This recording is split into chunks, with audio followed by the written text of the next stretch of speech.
This is my second video update, and I am coming to you from Athens, Greece. I'm in a neighborhood known as Bangarati, and I figured that it's 6:30. What time is it? Almost 7, a quarter to 7. And I figured, you know what?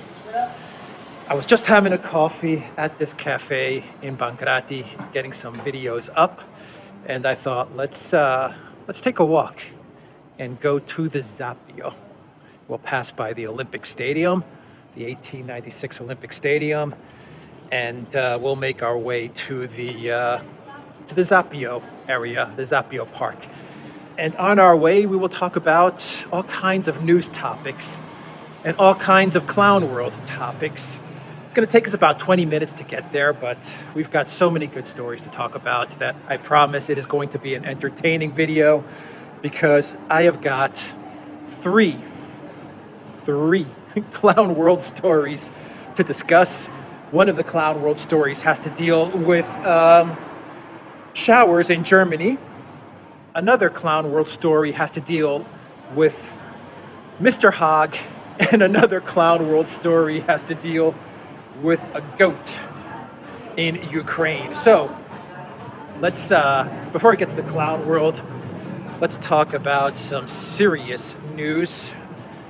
And I think I want to talk about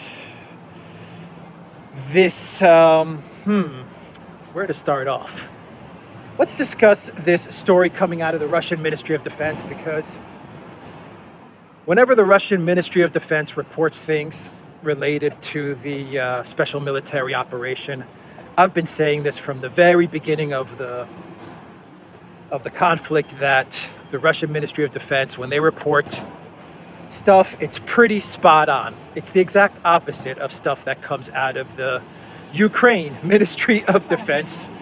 The Russian Ministry of Defense is very careful what they report, and sometimes they're a little delayed in getting news out there as to how things are progressing in the special military operation. Many times you'll see some analysis, say on YouTube or Telegram, that precedes the reporting from the Russian MOD, and that is because the Russian MOD, what they're doing is they're making sure that everything they're reporting from Ukraine is double, triple, quadruple checked.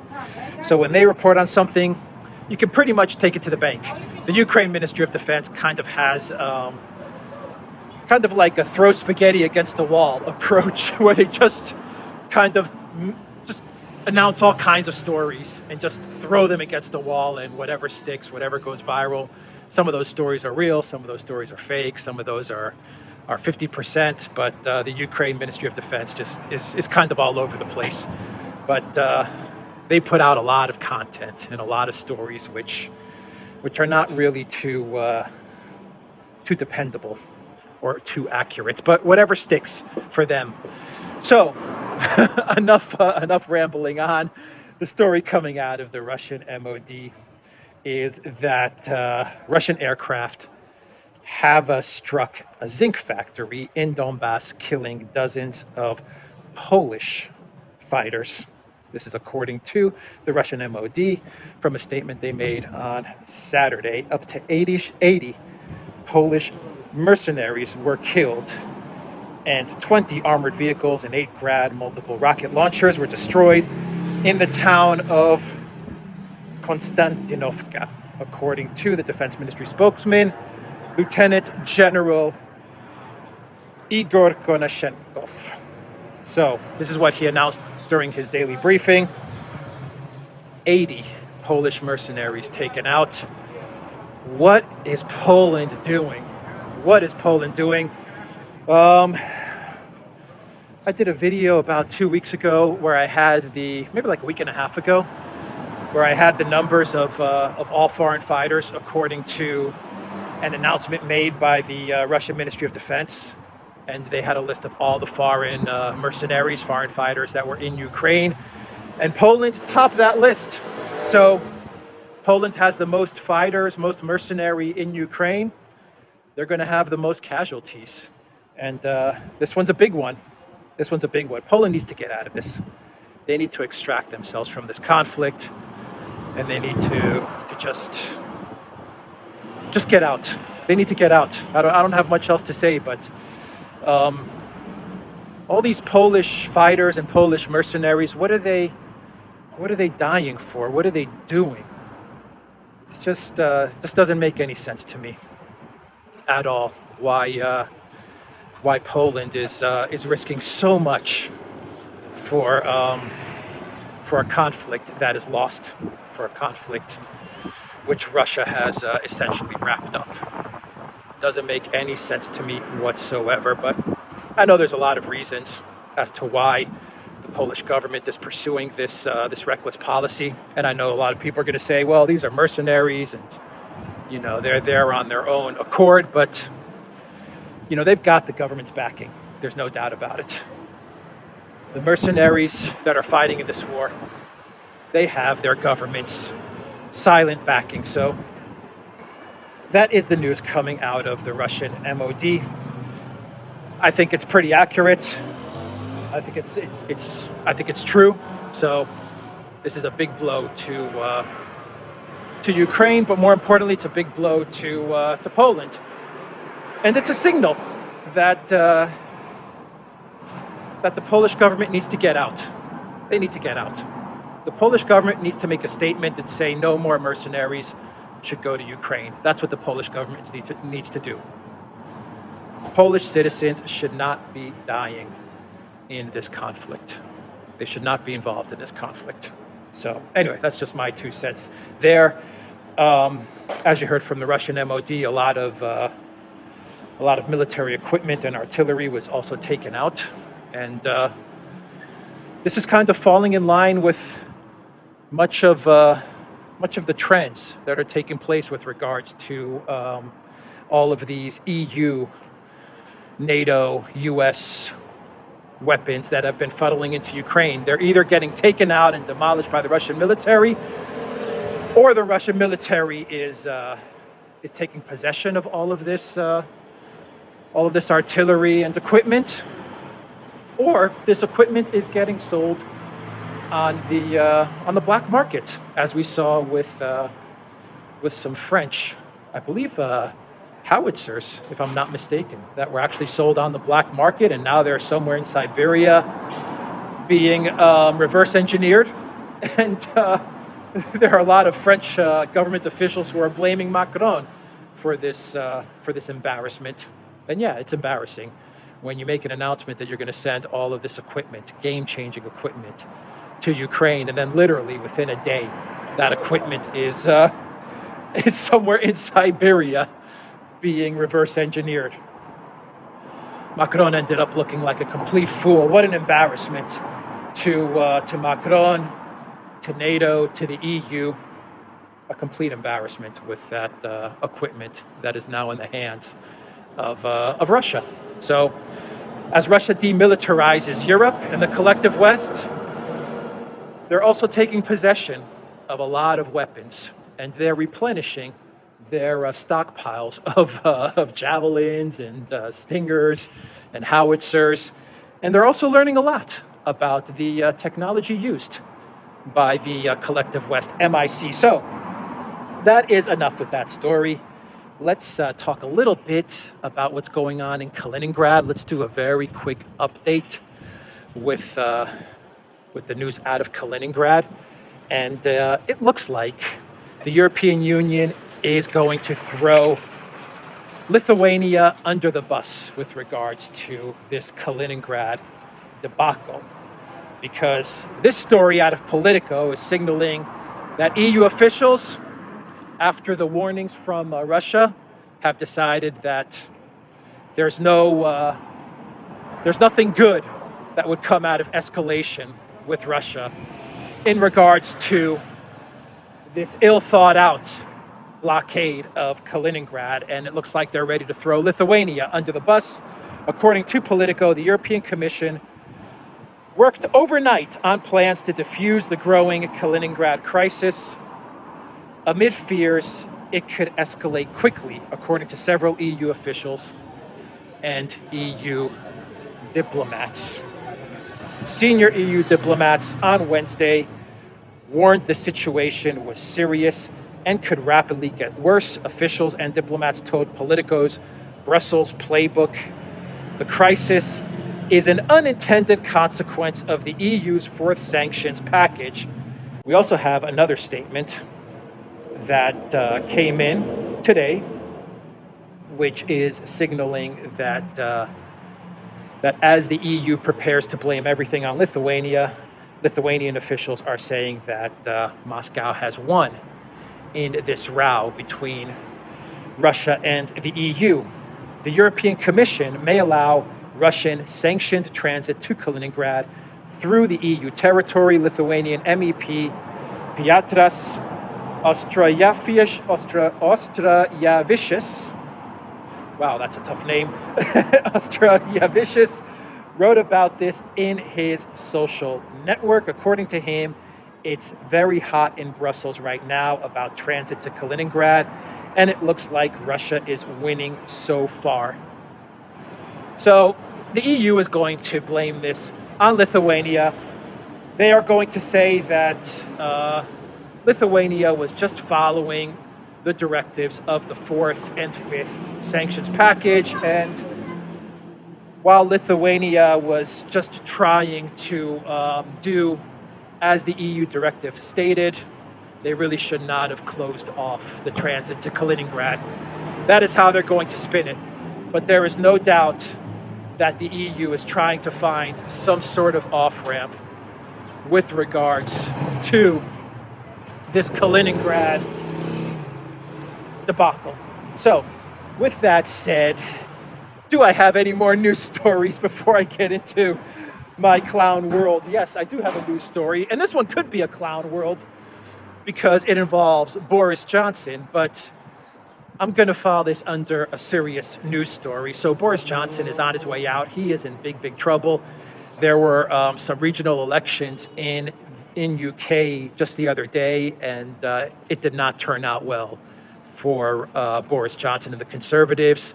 And the Tories, it seems like they are in full agreement that Boris must go. But Boris, in an interview with the BBC, said, "Not so fast. I will not step down as Prime Minister unless one thing happens." Take a guess what that one thing is that will force Boris Johnson to step down. The one thing that will make Boris Johnson step down is if the UK decides to pull out its support from Ukraine. If the UK decides to disengage from Ukraine, then Boris Johnson, as he told the BBC, will step down as Prime Minister. Come on, UK MPs, pull your support from Ukraine so at least you can save your country and get Boris Johnson to step down. At a very minimum, don't do this for to better Russia. Don't think of it as surrendering to Russia. Think of it as getting Boris out of office. But Boris Johnson is saying this because he knows that the entire UK political class is completely invested in this conflict. I mean, they are fully on board with this conflict. And when Boris says that the only thing that will get him to step down is if the UK disengages from Ukraine, he's basically saying that I know the UK political class will never disengage from Ukraine, so I'm never leaving the office of Prime Minister. Anyway, if the British government decides to abandon Ukraine, Boris Johnson says that that would make him step down. The UK Prime Minister, Boris Johnson, has named a reason that would make him leave his post. Any cabinet decision that would mean abandoning Ukraine in its fight against Russia would make him go, Johnson told BBC on Saturday. Still speaking to BBC Radio 4's Today Show, the Prime Minister said that if it was put to me that we had to abandon the Ukrainian cause because it was simply getting too difficult, it'll be a loss. Too much to bear.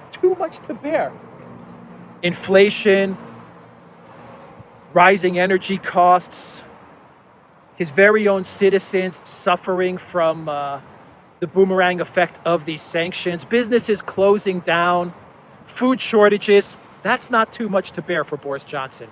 What's absolutely too much to bear for Boris Johnson is if he has to abandon Ukraine.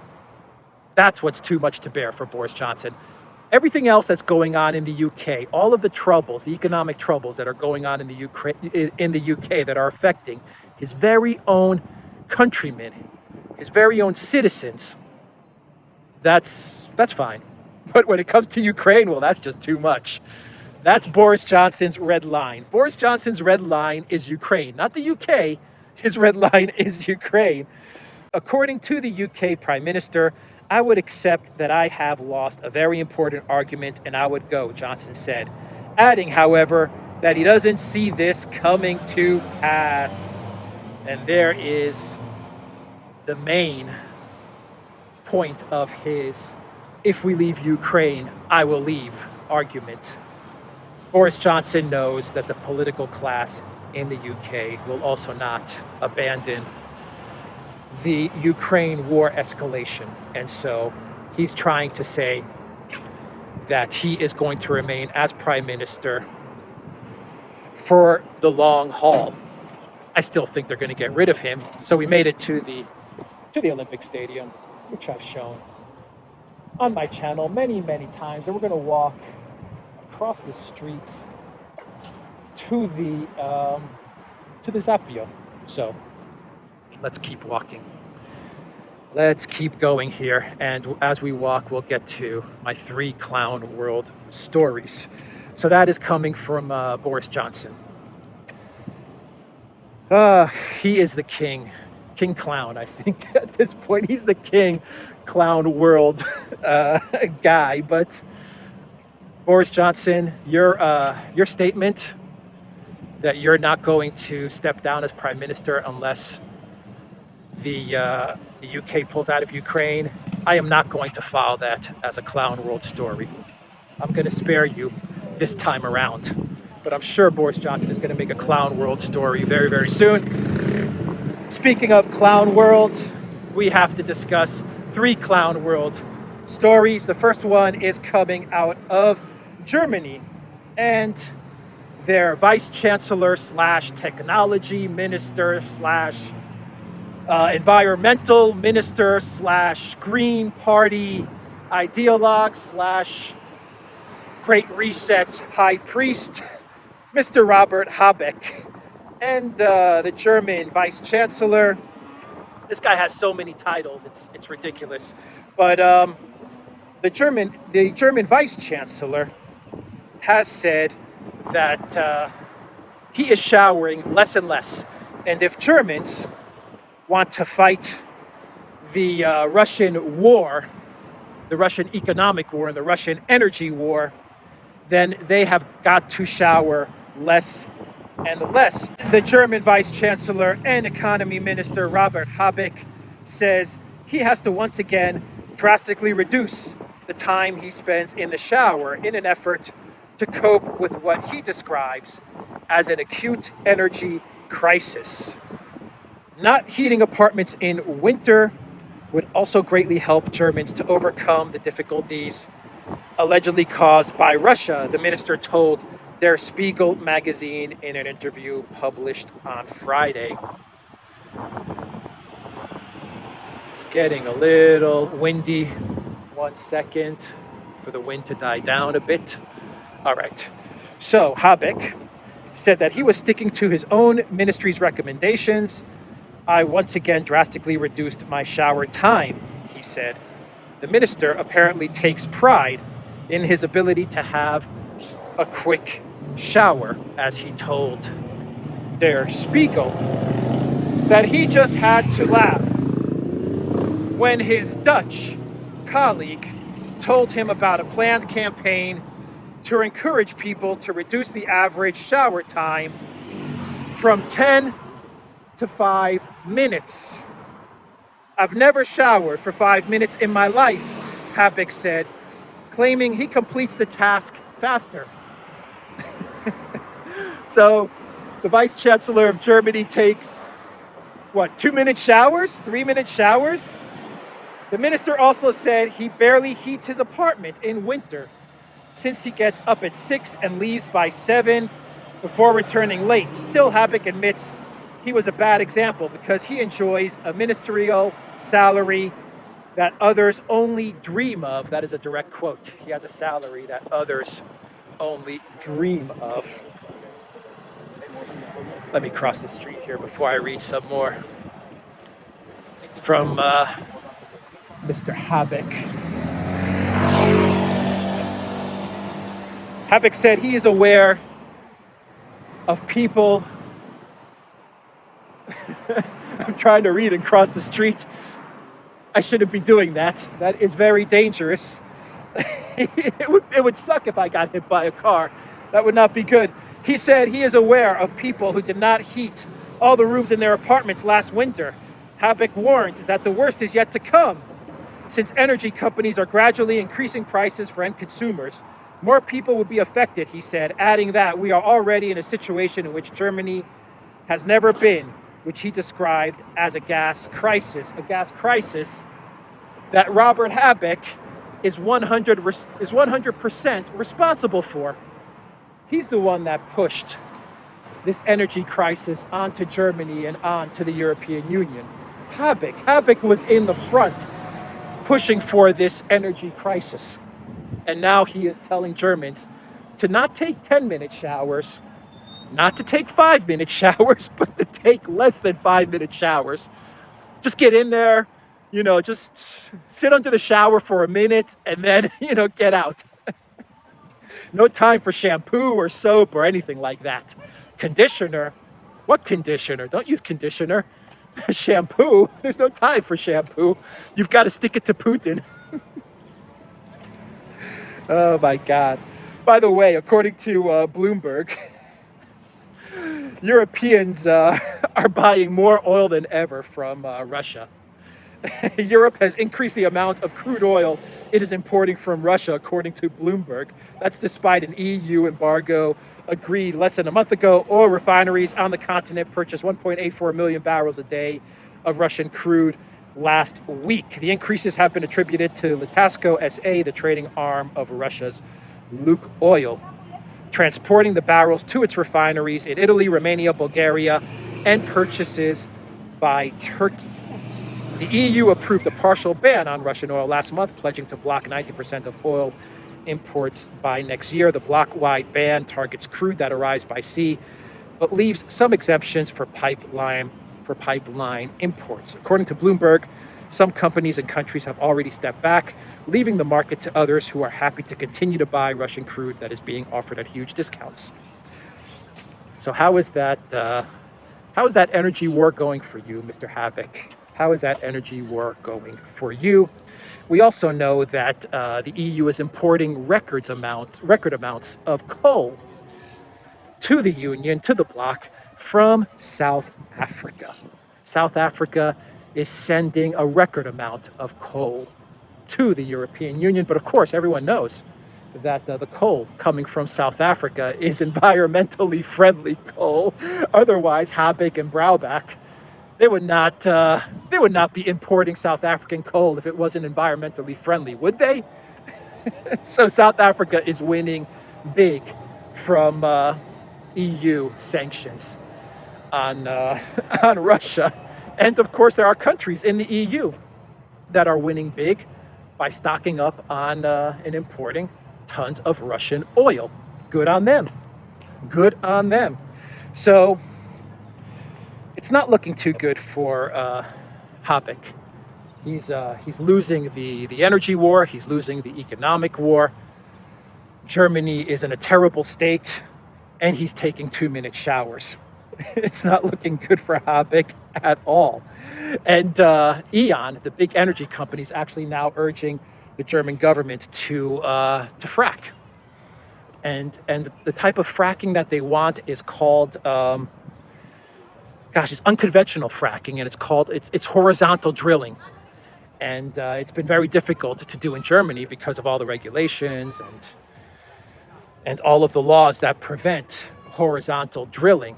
And E.ON, the energy company, is saying Germany needs to scrap all of that and they need to get back to fracking. Yeah, it's not looking too good for the Green Party's green agenda in Germany. This is when fantasy crashes into reality. So that was a kind of a big clown world, but how big is a big clown? Let's get to Hogg, Mr. Hogg. So people who don't know who David Hogg is, David Hogg was one of the students who then turned into an activist. He was one of the students at, what was the school that had the shooting like a couple years back? I think it was called Stoneman Douglas was the school. He was one of the students that was in that very tragic, high-profile school shooting that took place about 2 years ago. And he turned into a big-name activist. I mean, he became like an activist superstar, David Hogg. And of course, his activism has to do with banning the Second Amendment and all kinds of activism from mostly from the, I guess you could say, the progressive left, but I don't really think he's very much of a progressive, if you ask me. Kind of, he's like a neoliberal. I think he's a neoliberal activist. That's my opinion. But anyway, he's outraged with the Roe v. Wade decision. Oh, we made it to the Zapio, by the way. So I'm here at the Zapio Park. Let's walk to the other end of the park. And so David Hogg is outraged with the Roe v. Wade decision. He said, "I'm mad as hell and I'm ready to protest." This is what he tweeted. And then he said, "Let's do something." Hogg said, "Let me be clear. This isn't just about Roe. This is about the Supreme Court going backwards against 200 plus years of jurisprudence yesterday on gun laws, endangering us all." Hogg then tweeted that the person to blame for all of this, Roe v. Wade, gun laws, Second Amendment, all of this stuff is none other than, you guessed it, Vladimir Putin. It is all Vladimir Putin's fault. The Supreme Court decision to overturn Roe v. Wade was part of Vladimir Putin's mastermind plan. Unbelievable how Putin put this all together, how he appointed the quote-unquote conservative judges, and how he had this planned all along in order to overturn Roe v. Wade and to sow division in the United States. This is what Hogg tweeted. Putin needs Americans to be divided and to caught up with our politics so he can continue his march into Ukraine, then into Poland and beyond. He knows the only way to defeat the Americans is by turning them against each other. Don't fall for it. Don't fall for Putin's master plan, according to David Hogg, because the master plan is all about overturning Roe v. Wade so that division can be sowed in America, and then Putin wins. There's like a toga party. Did you guys catch that? And I want to go closer, but they're playing music, really loud music. And the YouTube algos are going to crush me. So you know what we're going to do? This is what we're going to do before I get to my final clown world. So that's David Hogg. All of this stuff with Roe v. Wade is all part of Putin's plan. By the way, Hogg also claimed that that former President Donald Trump packed the court, adding, "It's time to unpack it." Hogg was mocked by popular conservative podcasters for that claim. So if it's not Putin, it's Trump. If it's not Trump, it's Putin. Putin, Trump, Trump, Putin, Putin, Trump. Anyway, blame all your problems on those two. They're to blame for everything. So that's David Hogg. So what we're going to do before I get to my final clown world, which will deal with a goat in Kiev, is I'm going to get close to this toga party, and I'm going to see if I can film something in there. And I may have to turn the volume down. So during the video, I may have to actually turn off the volume because of the music. The music will get me flagged. So let's just go in and take a peek because I am super curious as to what's going on. Let's do it.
Okay, so it's a private party that's going on in there.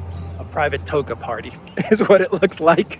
I heard one of the bouncers talking to one of the guys who asked the question, "What's going on?" He's like, "We're having a private party." So that's what's going on in there. Let's get to our final clown world.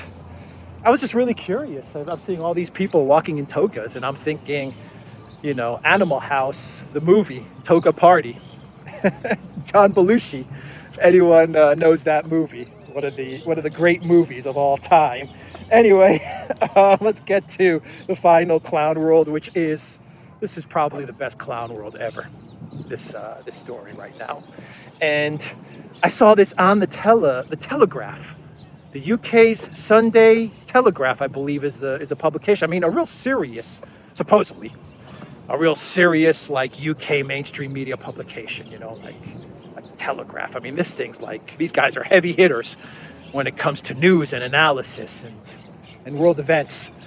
And the story that they had, and this is everywhere now, this is on Twitter, it's going all over the place. The story that they actually decided to run with is that there is now not a ghost of Kiev, there is a goat of Kiev. Yes, a goat of Kiev. And this goat has left 40 Russian soldiers injured after it set off a booby trap. So according to this story, and I don't know if this is from the Telegraph, I don't know who made this story, who came up with the story. I'm sure this was created by, I don't know, Zelensky and Aristovich and his team of script writers, along with some script writers in Hollywood or New York or DC, London, I don't know. But this is crazy. As many as 40 Russian soldiers were injured when a goat triggered tripwires rigged to grenades. According to the article I'm reading right now, it says the Soviet soldiers. So I don't know why it says the Soviet soldiers here. That's kind of weird. But let's say the Russian soldiers were setting the trap near a hospital in the village of Kinsky, Rozdory in Zaporozhye Oblast, when the goat triggered it, leaving many from the Moscow troop injured. The soldiers had planned an ambush where they connected the tripwire to multiple grenades and set them in a circular arrangement. As they waited in defense, an escaped goat came zooming in the direction of the hospital. The chaotic movement resulted in a chain reaction of explosions. The details of the incident were reported by the Defense Intelligence of Ukraine. There you go. There you go. You see, sometimes I'm reading these articles, and sometimes as I go through them, it's the first time I'm reading them with you.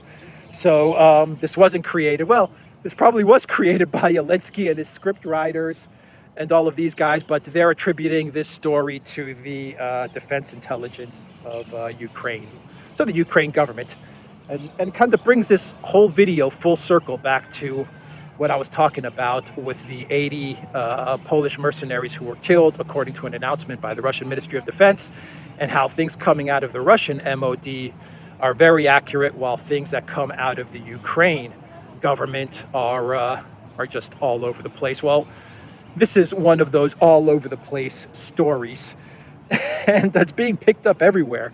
That and it's a pretty creative story that they have come up with, that a goat came out and set off this tripwire and injured 40 Russian soldiers who were planning to sabotage some sort of hospital or hospital area. You see how they tie it all in there together, the hospital, the Russian soldiers who are, just incompetent and they don't know what they're doing. And in comes this goat, and it just, messes everything up. And so you don't have the ghost of Kiev. Now you have the goat of Kiev. So I wonder if the U.S. Representative Kissinger is going to be retweeting something with reference to the goat of Kiev. You know that this is going really, really, really bad for Zelensky, the Zelensky regime, and the collective West, when they're having to come up with stories about a goat setting off a tripwire, and the narrative is the goat of Kiev. You know that this is towards the end. It's coming to a crashing end for Zelensky, at least in the Donbass. And I think this story is proof of that. Anyway, I'm going to wrap up the video there. We did a great walk. We saw some interesting things as well on our way here to the Zapio. I will end the video at this point right here, where I'm almost at the Acropolis area, to be quite honest. Check out the Duran.locals.com. Check out Alexandra's channel. Check out the Duran's channel. Take care.